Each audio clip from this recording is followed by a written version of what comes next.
I am joined now by Aviwe Mtila. He's in Pretoria for us, and Ronald Masinda is in East London. Aviwe, let me start with you. President Cyril Ramaphosa has visitors at the Union buildings today.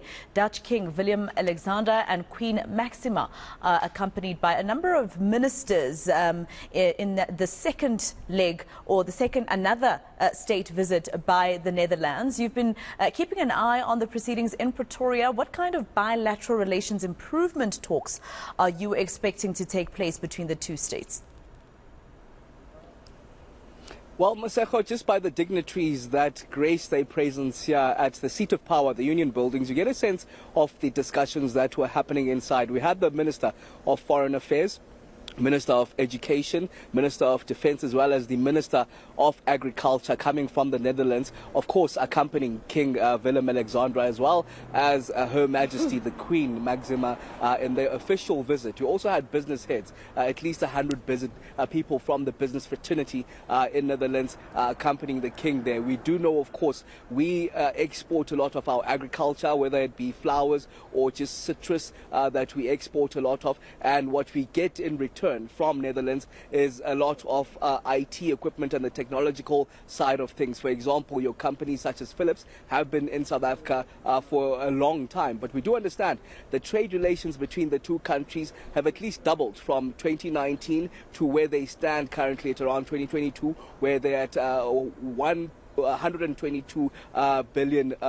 So those discussions, Maseko, you'd expect even by the delegation and the procession that you saw there as King Willem Alexander was walking side by side the President Cyril Ramaphosa. We also saw right behind them the Queen of Netherlands walking alongside the Electricity Minister. That would talk to the energy and just around the hydro energy that we do know in the initial discussions, a work visit that happened back in June from the Prime Minister of Netherlands, accompanied by the Denmark Minister. We do know, of course, that Netherlands themselves are looking to acquire a hydro energy plant in the Northern Cape, or build it from scratch essentially, and then export that energy into the Netherlands. What we get in return, of course, is job creation that will be created in Northern Cape, but also get just the know-how on how to actually handle those hydro plants. Also lessons for us in terms of our own load shedding woes.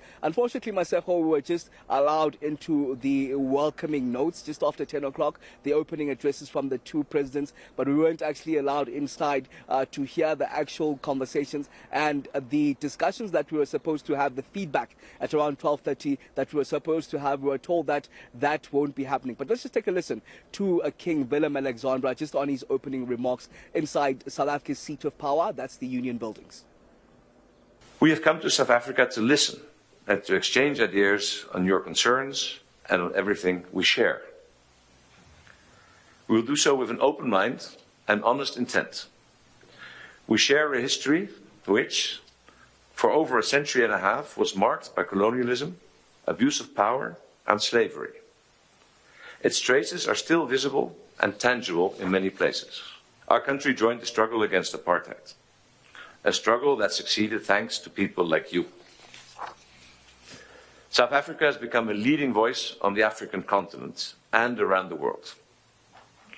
You are an advocate for connection.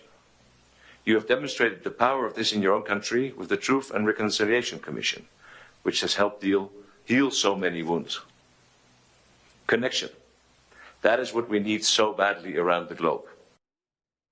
All right, Ronald, let's come to you. The Julius Malema Firearms trial has been hit with numerous delays, but today we heard that the leader of the EFF's application to have the case struck from the roll has been unsuccessful. What were the reasons given by the court for this decision, and what has been the reaction? Good afternoon, Maseko. Well, in delivering her judgment, Magistrate Toinette Olivier felt that given the state's evidence, that they had enough evidence for the accused to have a case to answer to. And this judgment will now mean that the court or the trial will return on the 15th of July next year.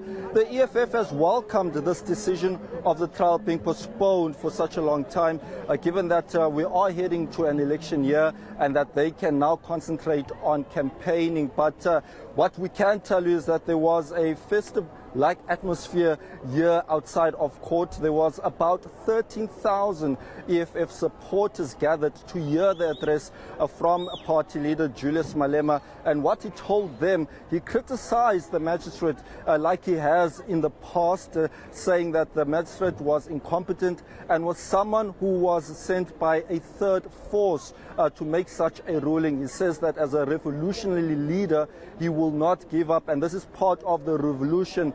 He's not afraid to go to jail. But what we can also say, Maseko, with regards to this particular matter, is that Malema is concerned about how this case has been handled. They were of the view, as accused number one and accused number two, Adrian Snyman, that there was not enough evidence for this trial to continue. It is a trial, Maseko, that has been going on for months on end, following an incident that took place at the Sisa Tukashe Stadium in Mdantsane in July of 2018. But AfriForum, the lobby group who laid the complaint, they say that they've welcomed this decision, and this shows that no one is above the law. Let's take a listen to what the spokesperson of the community safety of AfriForum had to say.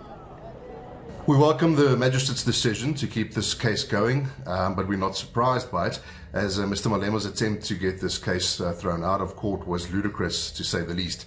Unfortunately, Mr. Malema's legal team has resorted to using delaying tactics various times throughout this trial, and it's really getting to a point now where it's almost getting absurd. Mr. Malema is caught on video committing a serious crime, and he needs to face consequences for those actions. Politicians are not above the law, even though they think they are. All right, that was your eNCA lunchtime update from all angles with reporters Aviwe, Mtila and Ronald Masinda. Thank you, team. Let's leave it there for now.